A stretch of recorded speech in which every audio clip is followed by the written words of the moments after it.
Before we begin, I thought it would be fun if everyone lets me know in the comments where they're watching this video from. And while you're down there, don't forget to subscribe. Now, let's start today's episode. Mary Pryor and Leonard. Mary Pryor and her husband, Leonard, lived in Flint, Michigan, where they owned Sweet Marie's candy store for many years before selling it. Afterward, they moved to Lennon, Michigan, to enjoy their retirement. Leonard passed away in 1990, and in the years that followed, Mary became a well-known figure in the small village. A devout Catholic, Mary frequently attended church functions. Residents of Lennon would often see her walking from her home to the town diner for lunch and dinner on most days.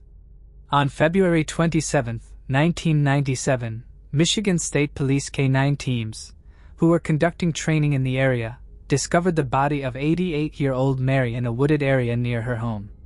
She had been beaten, strangled, and assaulted. The crime sent shockwaves through the close-knit Lennon community. Investigators gathered DNA evidence at the crime scene, which was linked to the suspect.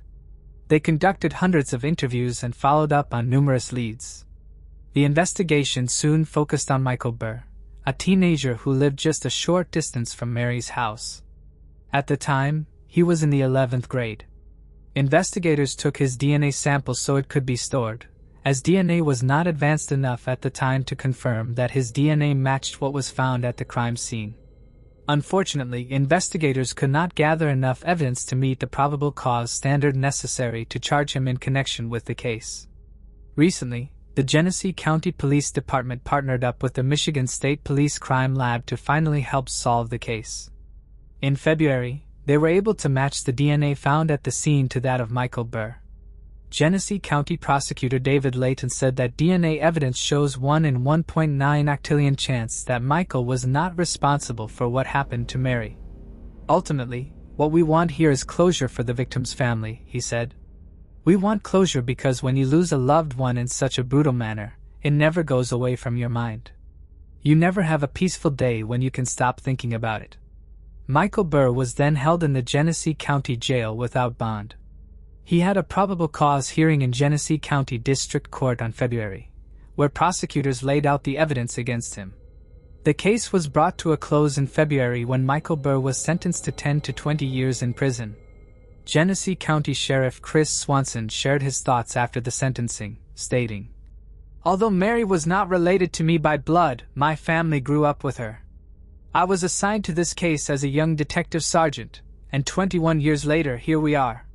He continued, "When you see people come forward and provide families with answers, especially in such a violent case like this, that's why we clip the heels and take the oath. That's why we become police officers and investigators." Swanson concluded, "Although I don't have the same relationship with Mary as the family behind me, Mary is my family, and it's a great day." Moving on to the next case. Richard Crafts. For some, marriage is the ultimate aspiration, their greatest dream. They long for the gleaming ring on their finger and the sense of stability, security, and devotion that comes with pledging a lifetime to a partner. For others, marriage feels like a prison. They cherish their independence, seeing the idea of being bound to one person as their worst nightmare. Of course, many people fall somewhere in between, holding views that don't lean too strongly in either direction. Then, there are those whose emotions consume them entirely. Overwhelmed by bitterness, anger, and resentment, they see only one way out. Uxoricide is the act of a husband killing his wife. One such case was that of Hela Crafts. Born in July 1947 in Denmark as Hela Lork Nielsen, she married Richard Crafts in 1979, and the couple settled in Newtown, Connecticut. Hela, a flight attendant, was widely regarded as a kind and hardworking woman who dedicated herself to both her career and motherhood. After their marriage, she and Richard had 3 children together. Richard Crafts, a former Marine pilot turned airline captain and part-time police officer, met Hela in Miami in 1969, while they were both training for their respective careers. In 1984, Richard was diagnosed with cancer, with doctors giving him only a 2% chance of survival. However, against all odds, he overcame the illness and resumed his life. Though their marriage appeared relatively normal on the surface, fractures in their relationship soon became evident. By 1986, Hela had initiated divorce proceedings after uncovering her husband's infidelities.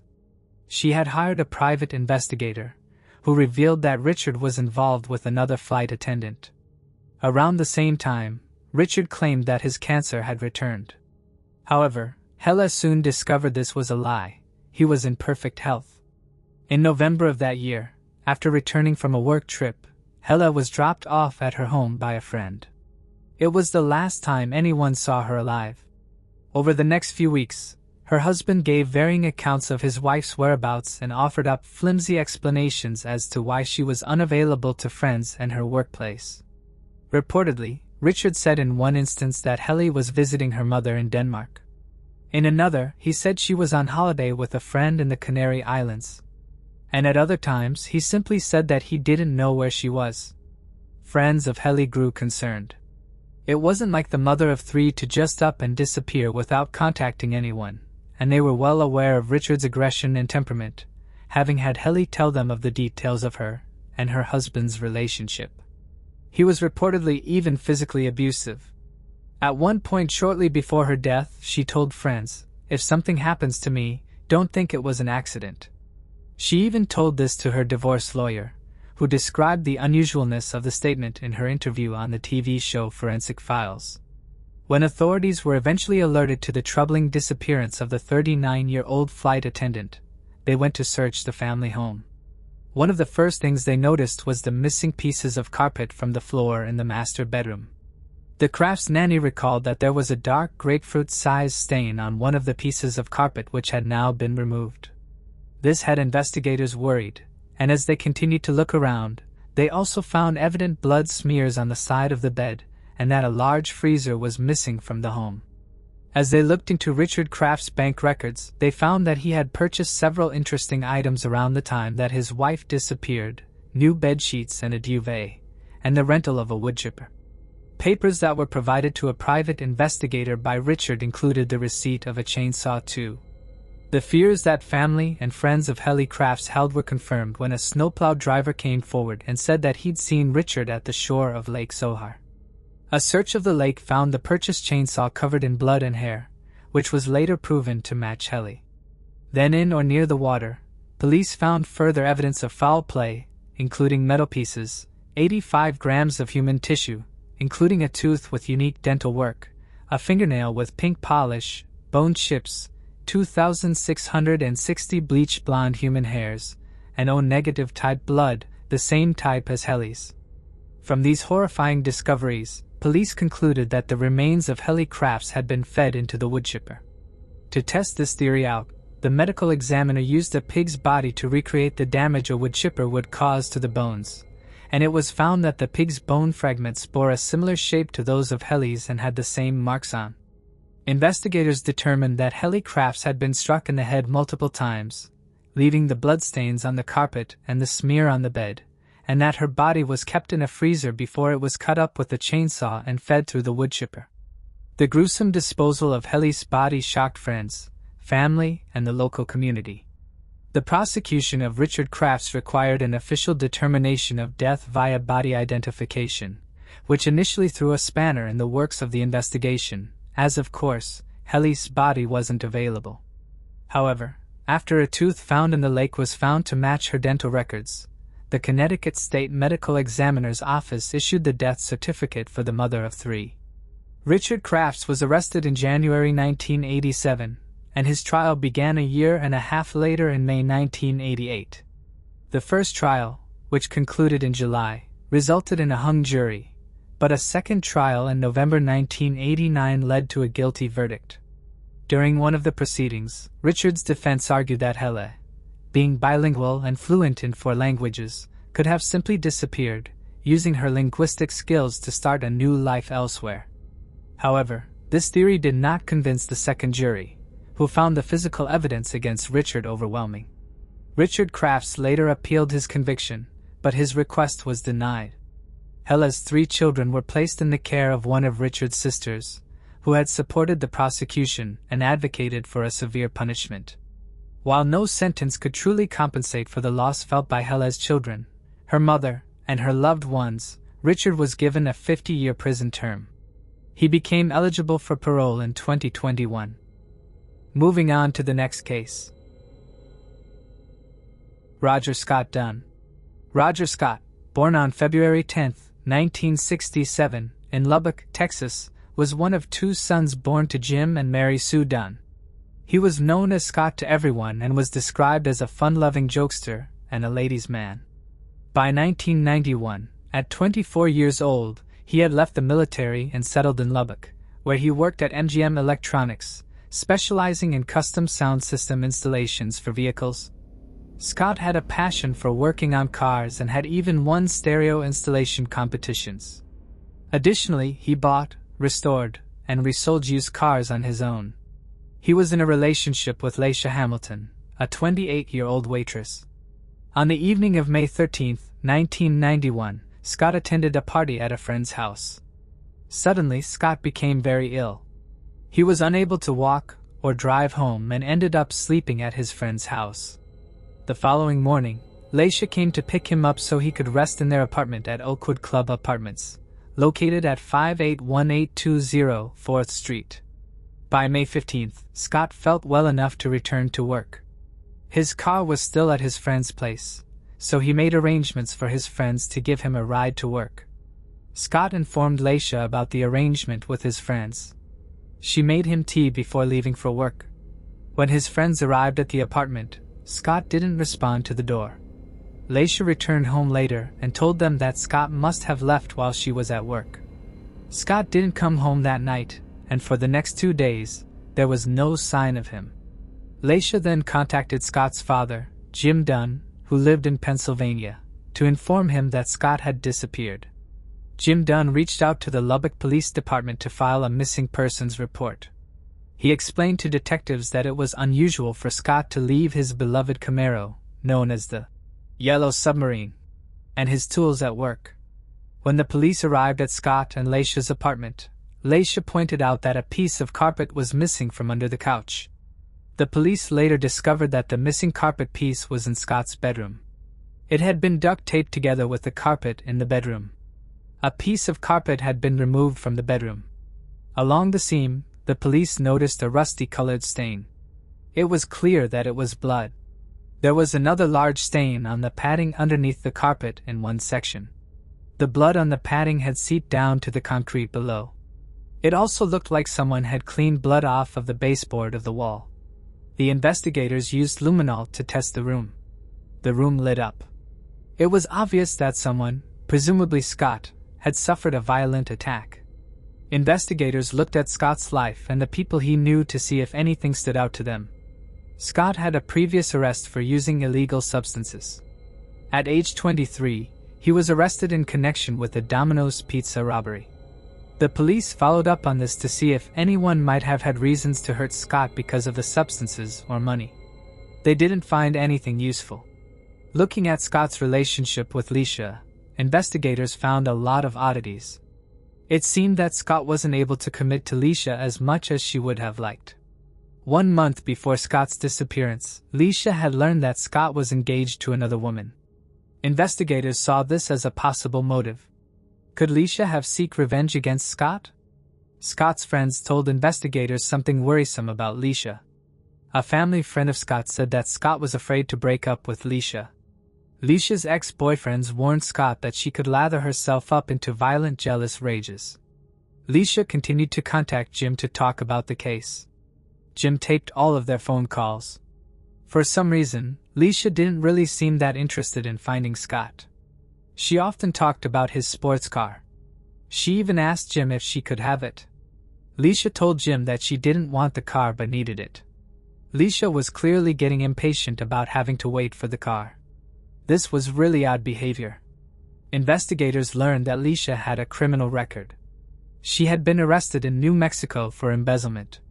Investigators continued looking into the possibility that she was responsible, but then she actually came up with the first suspect. Laisha told Jim that she believed a man named Tim Smith was involved in Scott's disappearance. Tim lived near Scott and Laisha and became infatuated with her.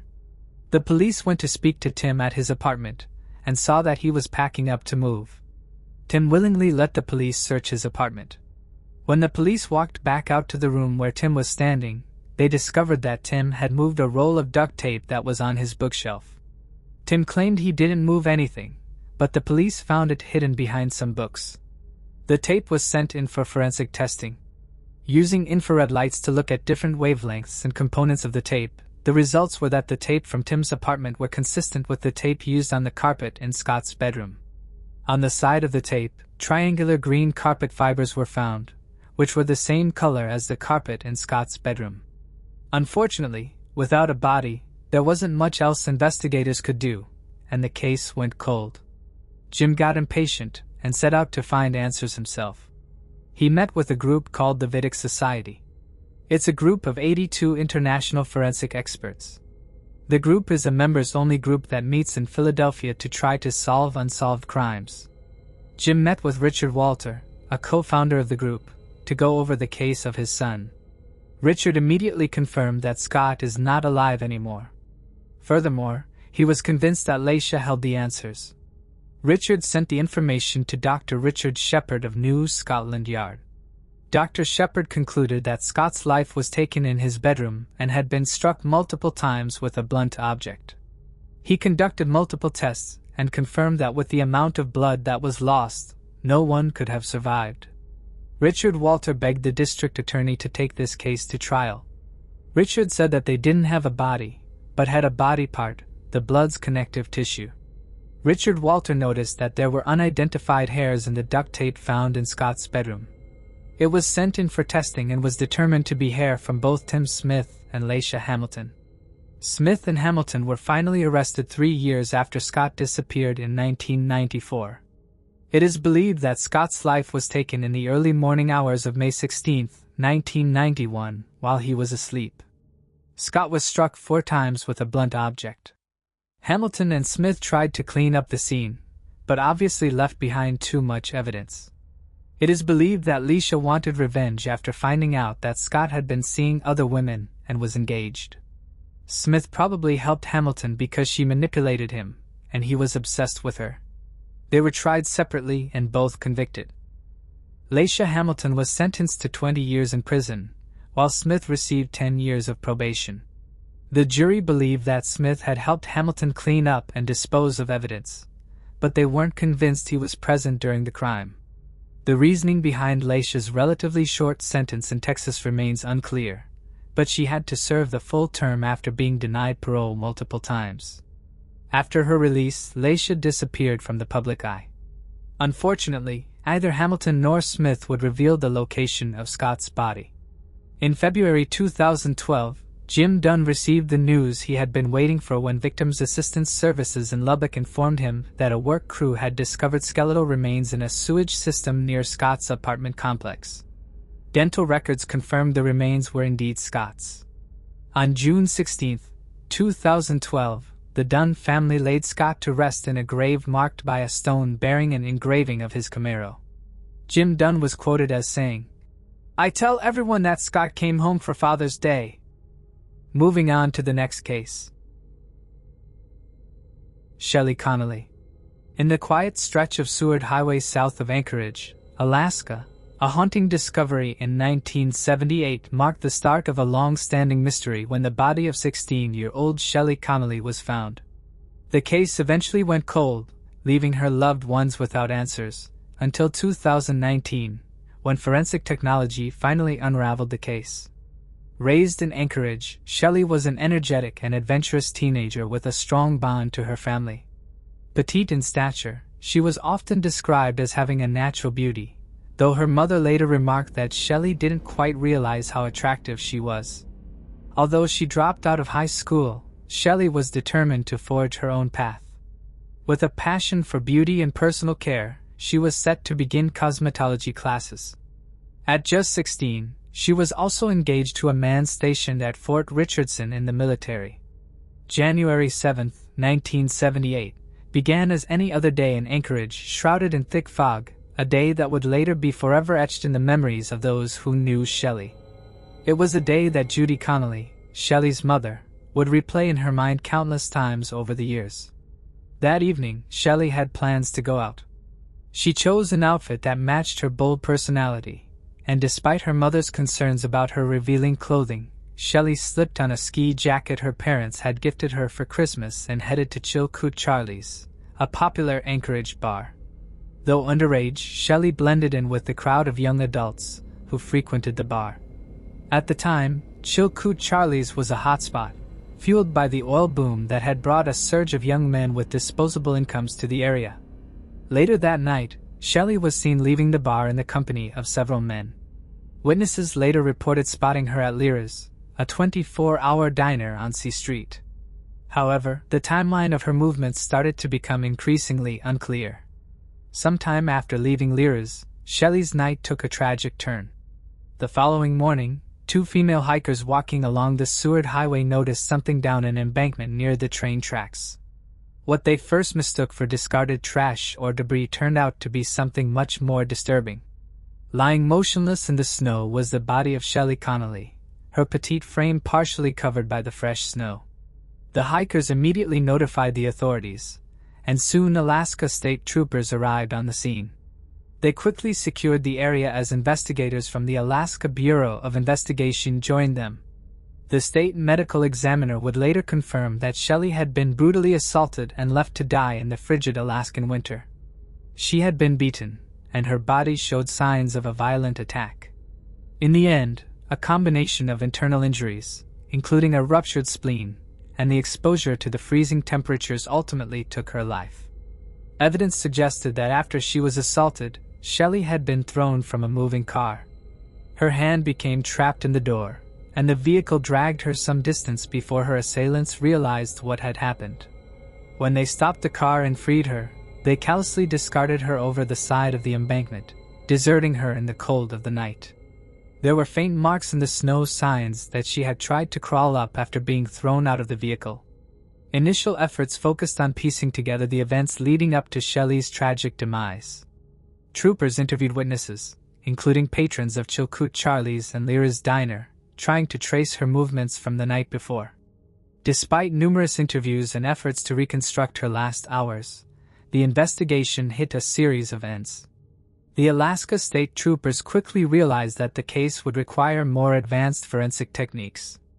By 1997, with forensic DNA technology becoming a viable tool for solving cases, the Alaska Scientific Crime Detection Laboratory began developing a DNA profile from the biological evidence collected during Shelley's autopsy. This profile aimed to match the unidentified suspect's DNA with known profiles and codes. In February 2003, the DNA profile from Shelley's case was uploaded into codes. Even with this step forward in the right direction, there was no match found, and the investigation remained at a standstill. The case was reopened and evidence re-examined multiple times throughout the years, yielding no new leads. It was not until 2019 that investigators finally got a break in the cold case. In early 2019, the Alaska State Troopers Cold Case Unit turned to genetic genealogy for new insights.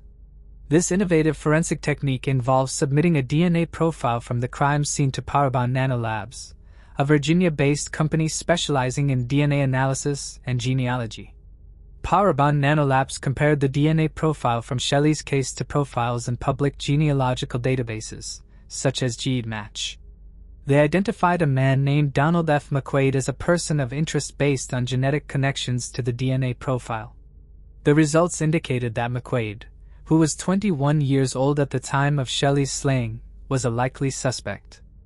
Following this identification, Alaska State Troopers conducted a thorough investigation to confirm the link. They obtained a DNA sample from McQuaid and compared it with the evidence collected from Shelley's autopsy. The match was conclusive. DNA samples collected from two locations on Shelley's body matched McQuaid's DNA profile. The breakthrough led to McQuaid's arrest in September 2019. It was a pivotal moment in the case, bringing renewed hope to Shelley Connelly's family and the community. Shelley's mother, Judy, said that she felt many emotions when she was told that her daughter's perpetrator was finally found. She said happiness that they found him. Sad too. 41 years. so this was totally unexpected. The evidence against McQuaid was compelling. The DNA match firmly linked him to the crime scene, and further investigation verified that he had been in Alaska in 1978, aligning with the timeline of the slaying. The legal proceedings that followed were intensive. McQuaid faced charges of first-degree and second-degree. The case was handled by Assistant Attorneys General Aaron McCarthy and Paige Smothers, who worked tirelessly to build a strong case for the court.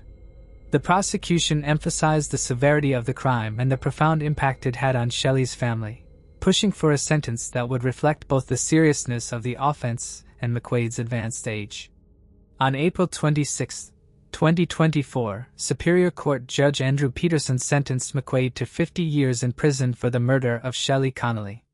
In his remarks, Judge Peterson highlighted the gravity of the crime and the long-awaited justice for Shelley and her family. He pointed out that while McQuaid had lived a full life and witnessed his children grow up, Shelley's family had been robbed of those same years with her. The sentencing was an emotional moment for the Connelly family, who had spent over 4 decades waiting for closure. They felt a mix of relief and sorrow, knowing that while justice had been served, it could never truly make up for the loss of Shelley. Shelley's mother, Judy, said, "Whatever the new technology is, I'm just so glad it came around and solved this crime. Hopefully it will solve other unsolved cases as well." Moving on to the next case. Terrence Paquette.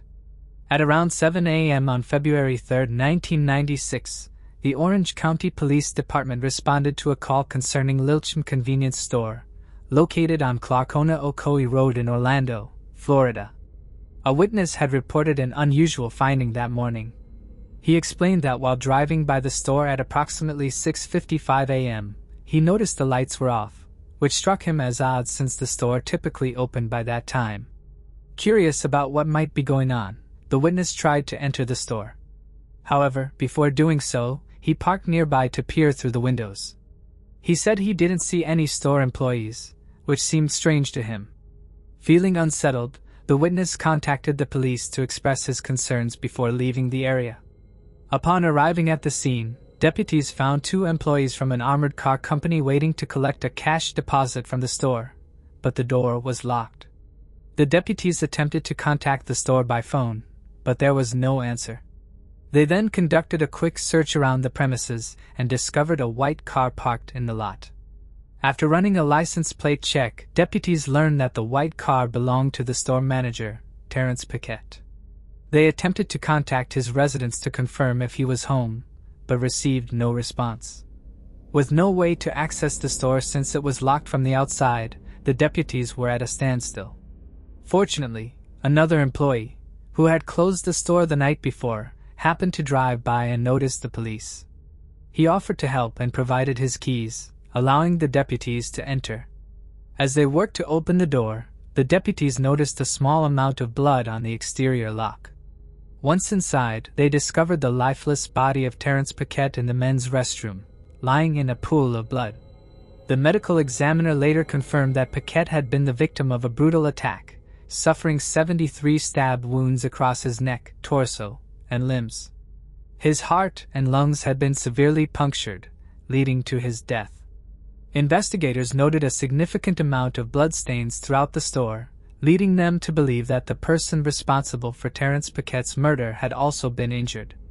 Blood was found in multiple areas, including the freezer door, the freezer flap, the lottery machine behind the counter, the key cylinder on the entry and exit door, and the door push bar. The blood patterns suggested the suspect moved through the store, starting from the restroom, to the beverage freezer, then behind the cash register where money was stolen, and finally to the entry and exit door, likely where the perpetrator fled. Deputies determined that after taking about $1,000 from the safe beneath the cash register, the killer took Paquette's keys and locked the store's doors. At the time, the murder of Terrence Paquette deeply troubled both the police and his family. Paquette had arrived at Lil Champ food store between 5 and 6 a.m. to open for business, as he did regularly. Sadly, within minutes of entering the store, he was violently attacked and killed by an unknown assailant. The police questioned those who knew him, but little was known about Paquette, as he had only recently moved to Orlando, Florida. He worked long hours, often around 60 a week, and had few acquaintances. Investigators worked tirelessly, following all leads in search of his killer, but there were almost no witnesses to the crime. Although they had all the necessary evidence, the investigators lacked the means to put it to use. The blood samples taken from different locations at the crime scene were sent to a crime lab, and all samples were determined to have originated from the same unidentified killer. The following year, in 1997, a detective closed the case and documented it that it was pending further investigative leads. On July 22, 2003, a different detective reopened the case, re-interviewing witnesses and obtaining buccal swabs to compare with the suspect's blood, but there were no matches found. On March 17, 2003, an analyst entered the unidentified DNA profile from the freezer door handle into the combined DNA index database, but no matches were found either. Another detective, Brian Savelli, took up the investigation in 2019 and kept working to identify the suspect whose blood had been left behind in various locations of the store. During the course of going through the case, the idea of genetic genealogy came to Detective Brian Savelli's mind. Genetic genealogy uses a known DNA profile to reverse engineer a family tree for the unknown suspect. It became a well-liked new investigative tool in 2018 when the officials in California used it to pinpoint the Golden State Killer. Finally, in March 2021, the Florida Department of Law Enforcement was contacted by the Orange County Sheriff's Office to help with the investigation. To create a thorough genealogical profile that may be utilized to generate fresh leads that could help identify Terrence Paquette's killer, the Florida Department of Law Enforcement hired Othram to use cutting-edge DNA testing. Othram created a thorough genealogical profile using forensic-grade genome sequencing. After the profile was successfully created, Othram gave it to the Florida Department of Law Enforcement, whose detectives uploaded the DNA profile into two open ancestry databases, GetMatch and Family Tree. They later created a family tree, and it revealed that the blood samples originated from a person who shared genetic ancestry with a couple, Kenneth Stowe Sr. and his wife. Investigators were then led to the couple's 3 children. Authorities started a background check on the 3 children and discovered that one of them, Kenneth Robert Stowe Jr., a 54-year-old Eustis resident, had lived across the street from Terrence Paquette in 1996. Kenneth Robert Stowe was 28 years old at the time of the murder. Detective Brian Savelli also found out that he had once worked at the Lechamp convenience store. All the puzzles were coming together. In order to apprehend the murderer, detectives got the court order to commence a GPS surveillance on Robert Stowe Jr. The investigation took a significant turn on August 27, 2021, when a GPS device was placed on Robert Stowe's vehicle outside his building supply business. Detective Brian Savelli, who was tracking Stowe, observed him on September 14, 2021 throwing a bag filled with beer cans into a trash can. The bag was retrieved by the detective and submitted to the Orange County Crime Scene Unit for analysis. Forensic testing revealed that DNA found on one of the beer cans matched the blood from the beverage freezer door handle at the Lechamp food store in 1996, linking Stowe to the scene. On November 2, 2021, authorities arrested Robert Stowe based on the newly discovered evidence. During questioning, Stowe admitted to having worked at the convenience store but denied any involvement in the murder of Terrence Paquette. He was charged with first-degree murder with a firearm and robbery with a deadly weapon. A judge ordered that Stowe be held without bond. Since the murder, all of Terrence Paquette's family members had passed away, but the authorities informed a number of his friends about Stowe's arrest. The case, which had remained unsolved for so long, finally seemed to be reaching its resolution. Moving on to the next case. Tina Feltz. A young girl left school and set out for home, but she never arrived. As soon as the police launched their investigation, they found themselves facing a long list of suspects, each with a troubling and mysterious background. Despite their best efforts, detectives were unable to crack the case for years. However, a series of seemingly unrelated events eventually led to a shocking revelation, one that would stun the entire community. Tina Feltz was born on April 27, 1969, in Washington state. After her parents divorced, she moved to California with her mother, settling in a small town called Pleasanton.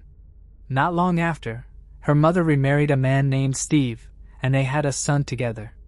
At just 6 years old, Tina was excited to help care for her baby brother, and despite her young age, her parents often relied on her to babysit him. Tina grew up to be independent and started planning her future from a young age. By middle school, she was already considering which college she wanted to attend and had begun saving for her own car. In 1984, at 14 years old and in her first year of high school, Tina wasn't particularly fond of her school. She was shy and kept to a small circle of friends, which led to bullying from other girls. Tina even considered transferring to another school at the end of the year. On April 5th, her day began on a difficult note. When Tina entered the cafeteria, a group of girls began bullying her again, even threatening to wait for her after school. The school had a poor reputation, and Tina only attended it because it was the closest one to her home. That same day, another troubling incident occurred when several boys shoved a classmate into an outdoor trash bin. When a teacher found him, they discovered he was heavily intoxicated. It turned out some students had brought alcohol to school and had been drinking during class. Tina's mom had offered to transfer her to a different school, but Tina chose to stick it out for the remaining few months of the year. On that particular day, in addition to the bullying, Tina was told she would have to stay after school as punishment for frequently being late to her classes. Tina had once taken the school bus, but she had to stop because of the girls who would bully her during the ride. As a result, her mom began driving her to school. However, since her mom also had to prepare for work in the mornings, Tina often ended up running late. Despite being told to stay after school, Tina refused to comply and decided to skip detention, heading straight home instead. Though her house wasn't far, the route wasn't simple. She had to walk down a narrow path that led to an underpass beneath the highway, then continue a few hundred yards more before finally reaching her home. Tina left school around 2:50 p.m. and began her walk. At first, there were other kids on the path, but they all gradually went their separate ways, leaving her alone. About 20 minutes later, a truck driver was driving along the highway above the underpass when he noticed what appeared to be a person lying on the ground near the entrance to the tunnel. Something seemed off, so he decided to turn around at the nearest exit and pull over for a closer look. Upon driving back over the underpass, he realized it was a body. He immediately sought out the nearest payphone to call the police. On his way, he spotted a police car and flagged down the officers to report what he had seen. Around the same time, other students who had been walking along the path called the police after stumbling upon the body. The officers rushed to the scene and discovered the lifeless body of a young girl. The amount of blood suggested she had been stabbed multiple times. They quickly secured the area and began their investigation. The first notable thing they observed was her bag, hanging from a tree just a few yards away from the body. When they retrieved the bag, they were able to identify the victim, Tina. The crime scene didn't provide much evidence.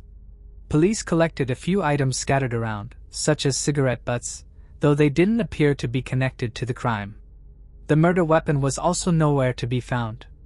After detectives informed Tina's mother about the tragic news, they showed her Tina's bag and confirmed that none of her personal belongings were missing, ruling out robbery as a motive. With no clear answers, investigators hoped that medical examiners and forensic experts would provide more clues, but they too came up short.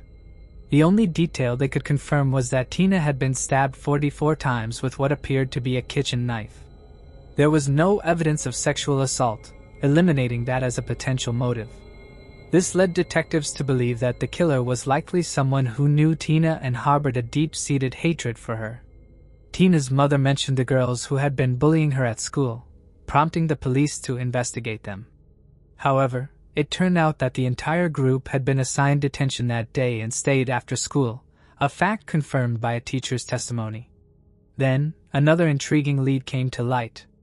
A high school student came forward, saying that after school, while driving along the highway near the location where Tina's body was discovered, he saw his classmate Jeff running toward the tunnel. Investigators quickly learned that Jeff had a history of troubling behavior. Jeff was known as one of the school's primary bullies and had a history of picking on other students. Several girls had accused him of making inappropriate advances toward them, but what truly raised concerns for detectives was Jeff's habit of carrying a pocket knife with him at all times. When the police questioned him, they immediately noticed a fresh cut on his finger. Initially, Jeff claimed he had cut himself at work while slicing pizza, but he later changed his story, saying he had gotten the cut while removing a vent cover. This inconsistency led the police to obtain a warrant to search his home. Inside, they discovered 2 hunting knives, which they sent to the lab for testing. However, no traces of blood were found on either of them. Jeff continued to deny any involvement in Tina's murder, and without concrete evidence, the police were unable to make an arrest. The biggest challenge they faced was the lack of solid evidence tying him to the crime. The crime scene provided no evidence that could link the killer to the crime. There were no fingerprints, no personal belongings, and no biological traces that could be used for future DNA analysis as technology advanced. Despite this, Jeff remained a suspect, but with no concrete leads, investigators were left to continue searching for any other clues that could help solve the case. The police received a large number of tips, but each one turned out to be a dead end. Students at the school started pointing fingers at their classmates, and some even admitted to friends that they were responsible for the crime. However, when detectives brought them in for questioning, each of them claimed it was just a joke, insisting they had no involvement in the murder. Eventually, the focus shifted to Tina's stepfather. Investigators learned that he and Tina's mother had recently separated due to his heavy drinking and aggressive behavior. Additionally, relatives and friends of Tina's mother told detectives that he had been physically abusive toward her, though Tina's mom denied the allegations. Despite their recent breakup, the man had been trying to reconcile. Just a few days before the murder, he had shown up at their house. Things escalated into another argument, and Tina had yelled at him to leave her mom alone. When detectives questioned him, the man claimed he'd been at work when the murder happened. His co-workers backed up his story, but then the detectives uncovered something fishy. After hearing about Tina's death, the man had taken a bus driven by an acquaintance to Tina's mom's house. The driver later told police that right before getting off, the man handed him a knife and asked him to hold on to it for a while. The police found this super suspicious, but the man insisted he just didn't think it was appropriate to show up at Tina's mom's house with a knife after her daughter had been killed with one. Detectives looked into his possible involvement a bit longer, but his alibi held up, so eventually, they had to cross him off the suspect list.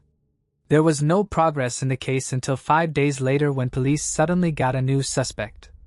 A young woman from a town called Felton, about 50 miles from Pleasanton, was walking through an underpass when she was attacked by a stranger.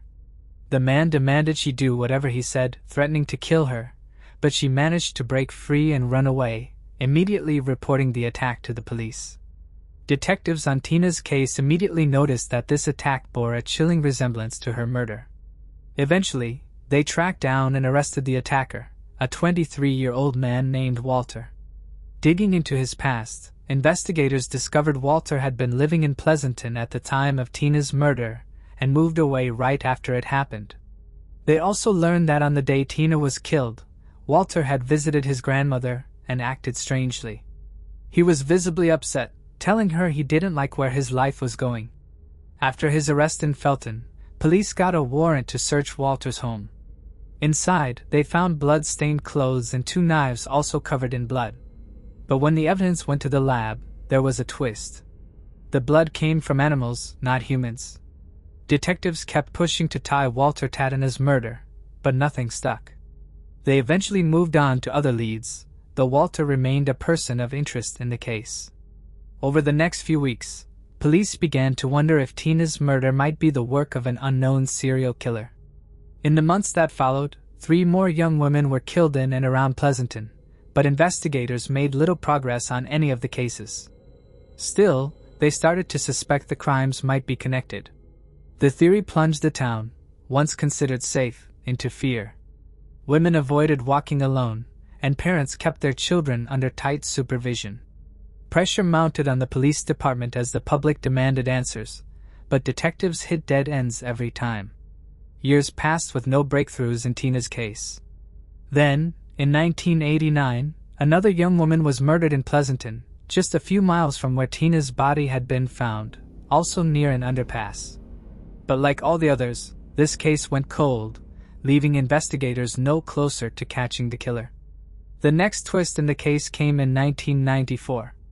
By then, DNA analysis had become a powerful tool in forensics, and detectives finally cracked one of the cold cases linked to the suspected serial killer.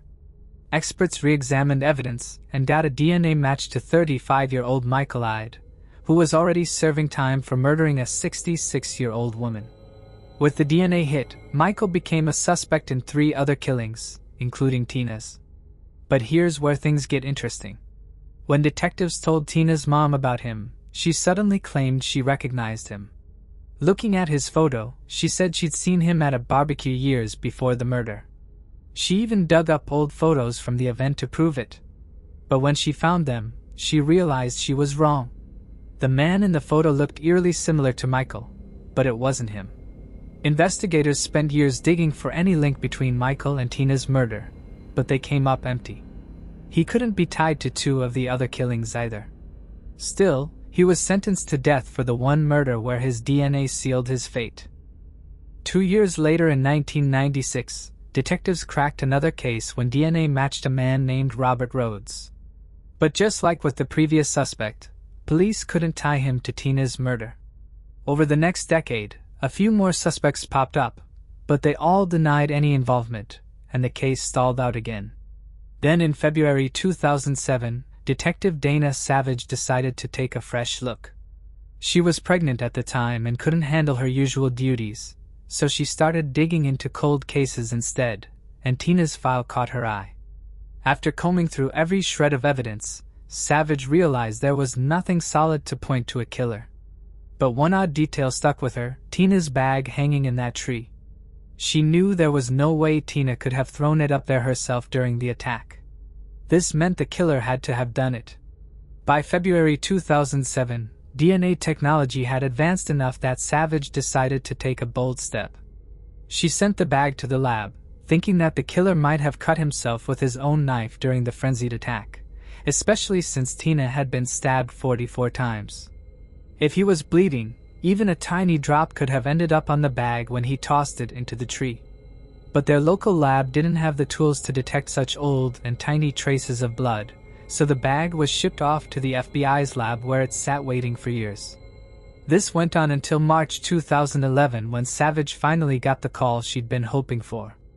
FBI experts told her they'd found microscopic traces of blood on the bag and extracted a DNA profile from it.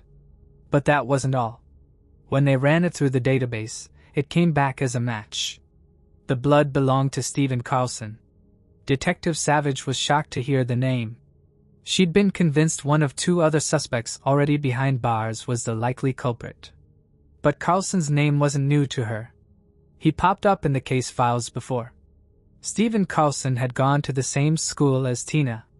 He was 16 at the time, and if you remember from earlier, he was the kid who got shoved into the trash bin near the school on the day she was killed.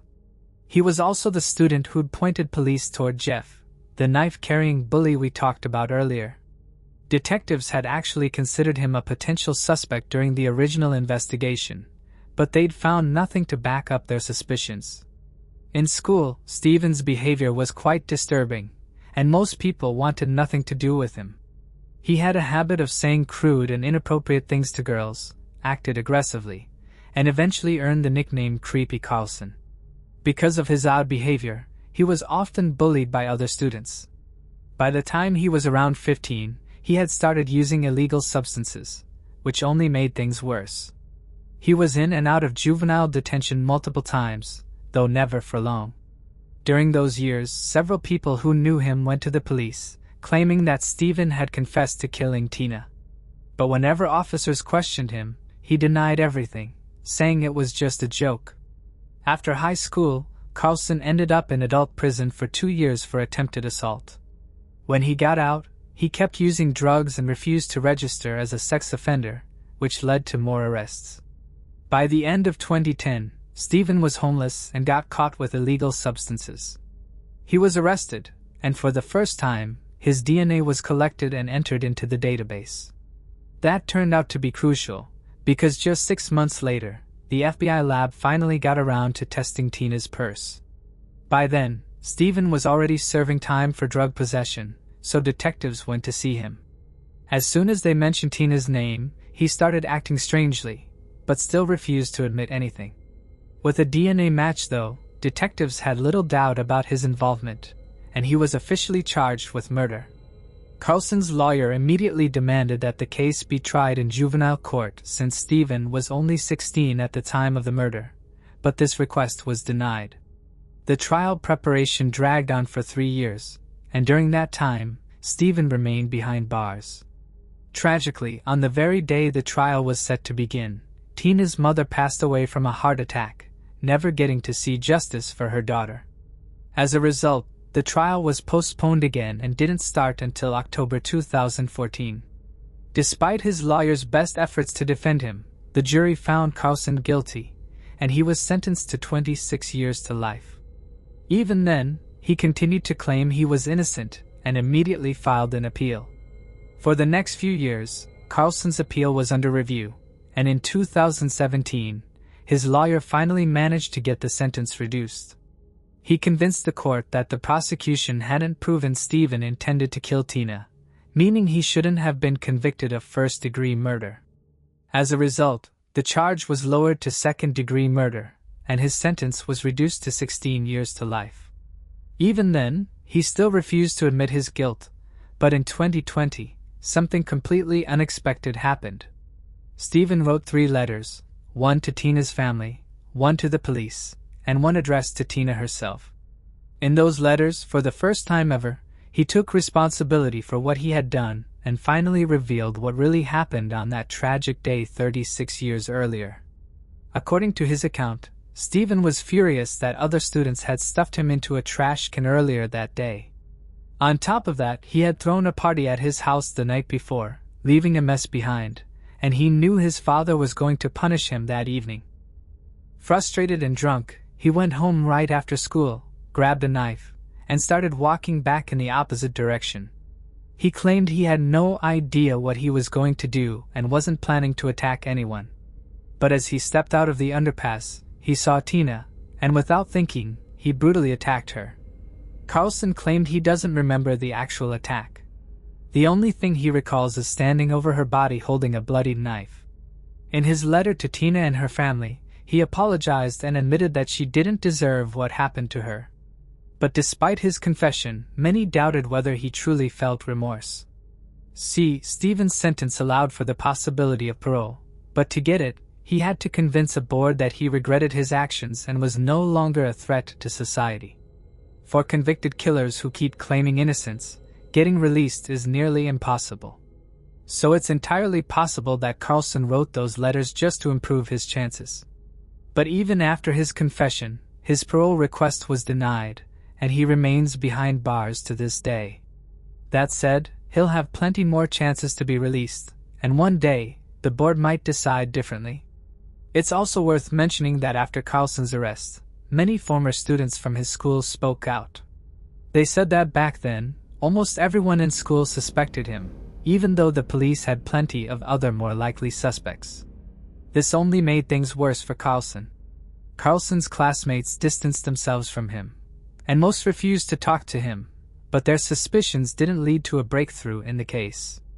Ultimately, it was modern DNA analysis, along with Detective Savage's relentless pursuit of justice, that led to Carlson's arrest.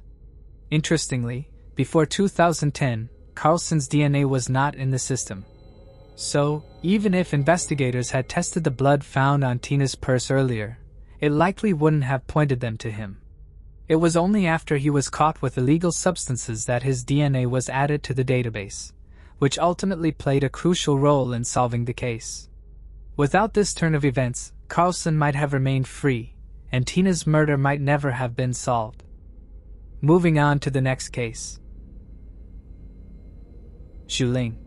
In 1984, Zhu Ling was a sophomore at Tsinghua University in Beijing, where she was known for being attractive, intelligent, and talented, with a keen interest in music. Toward the end of 1994, she began to experience unusual and debilitating symptoms, including severe stomach pain and significant hair loss. After being hospitalized at Tongren Hospital, her condition gradually improved, and she was able to return to school. However, the following March, her symptoms returned, even worse than before. This time, she experienced pain in her legs, loss of control over her eye muscles, and partial facial paralysis. Her condition worsened to the point where she was unable to breathe on her own and had to be placed on a respirator. A physician at Peking Union Medical College Hospital recalled diagnosing a similar case of poisoning in the 1960s and strongly suspected thallium poisoning. Despite this, Zhu Ling denied any exposure to thallium, a claim that was corroborated by her university's chemistry department. Consequently, her doctors ruled out thallium poisoning as the cause of her symptoms. Instead, she was diagnosed with and treated for Guillain-Barré syndrome. However, her condition deteriorated rapidly. Desperate for help, two of Zhou's friends decided to turn to internet, which was still in its infancy in China at the time. They shared Zhou's story on several news groups, providing a detailed description of her symptoms. They wound up receiving thousands of responses, many from people who believed that Zhu had been poisoned by a toxic heavy metal known as thallium, the common antelope for which is known as Prussian blue. Subsequent tests confirmed that Zhu Ling had extraordinarily high levels of thallium in her body, about 10,000 times more than normal people. Doctors were able to administer the antidote Prussian blue in time to save her life, but she sustained serious permanent neurological damage. While she has recovered the ability to breathe on her own, she still cannot speak and remains largely paralyzed and almost blind, with severely reduced mental function. In addition, she has contracted hepatitis C from a tainted blood transfusion. The police began investigating the case in May 1995. It wasn't until January 2006 that police finally revealed to the media that their initial investigation had led them to a possible suspect, Sun Wei, Zhu Ling's roommate at the university, who was one of the few students with access to thallium. However, some of Sun Wei's family members were powerful Communist Party officials, and it was alleged that their influence helped obstruct the investigation. In 2013, an online petition was launched on May 3, urging the White House to investigate the major suspect, who was believed to be living in the United States at the time. The petition quickly gained traction, gathering over 143,000 signatures calling for intervention in the case. However, on July 20, 2013, the White House declined to comment on the petition, and the poisoning case remains unsolved. Moving on to the next case. Zizukang. Zizukang, a 13-year-old boy, attended a local boarding school in a small town in Chongqing, China, while his parents, former peasants, worked in the northern district of the city. Zizu was the only son in the family, and they typically reunited every weekend. They owned an old house in a village not far from the school, but it had been abandoned for a long time, as no one lived there anymore. The house had 3 doors, a front door, a side door, and a back door. The back door, however, was discreetly hidden and blocked by 2 wooden planks and a rebar, making it nearly impossible to notice if you weren't familiar with the house. On October 25, 2009, before heading back to school, Zizu told his parents that he planned to visit the old house the following week. However, by the end of the week, his parents hadn't heard from him, and their concern grew. On November 3, his father called him, but no one answered. He contacted the school, only to learn that Zizu had been absent for the entire week. The school had explained Zizu's absence by attributing it to the outbreak of influenza A, leading them to believe that the boy had been ill at home. His parents, however, were shocked and panicked by this news. The father immediately rushed to the old house, where Zizu had said he would visit. Upon arrival, he found that neither the front door nor the side door would open, but the back door was ajar. The 2 wooden planks and rebar that had blocked it were lying on the ground. Upon entering the house, the father discovered a horrifying sight. Zizu's lifeless body was hanging from a wooden beam, his hands and feet tightly bound, with a large weight attached to his feet. The boy was dressed in a red dress and a woman's swimming suit, with a pinhole visible on his forehead. In his trouser pocket, the father found 32 yuan, and his cell phone was still inside his school bag. Nothing was missing. His father called the police. On December 3rd, the police released a report and said that the death was an accident. They told the father that his son was accidentally killed in some kind of a game involving superstition, which did not constitute a crime. They decided not to file the case. The father couldn't accept such an answer, so he applied for reconsideration on December 11th. He stated that the red dress once belonged to his niece but had no idea whose swimsuit he was wearing. 2 crumpled black cloth were stuffed in the bra to form fake breasts. The boy was hanging from a wooden beam, but the rope was tied around his hands instead of his neck. The way of tying was very professional, with 12 loops on each hand and foot, something that a 13-year-old wouldn't be able to do on his own. However, 10 days later, the police told him after a thorough investigation there was no clue of murder or suicide. The autopsy showed the boy died of asphyxiation and there was no trauma except the pinhole on the forehead and the marks of rain. They again ruled it an accidental death. The father believed that his wife's ex-husband was the killer. The boy's mother had married twice. Zizu was the son from his mother's second marriage. She had another child with her first husband, but after their divorce, the father gained custody of that child. However, the child disappeared many years ago, and her ex-husband firmly believed that she had hidden him. 3 years prior to Zizu's death, her ex-husband had warned her that if she didn't hand over his child, he would seek revenge. Despite this ominous threat, there was no evidence linking the ex-husband to the murder, and the case remains unsolved to this day. Thanks for watching. I hope you enjoyed exploring these intriguing cold cases with me. If you found the video fascinating, don't forget to give it a thumbs up and subscribe to Cold Case Mystique for more deep dives into unsolved mysteries. Your support helps me bring you more compelling content. Leave a comment below with your thoughts or any cases you'd like me to cover next. See you in the next video, and remember, the search for truth never stops.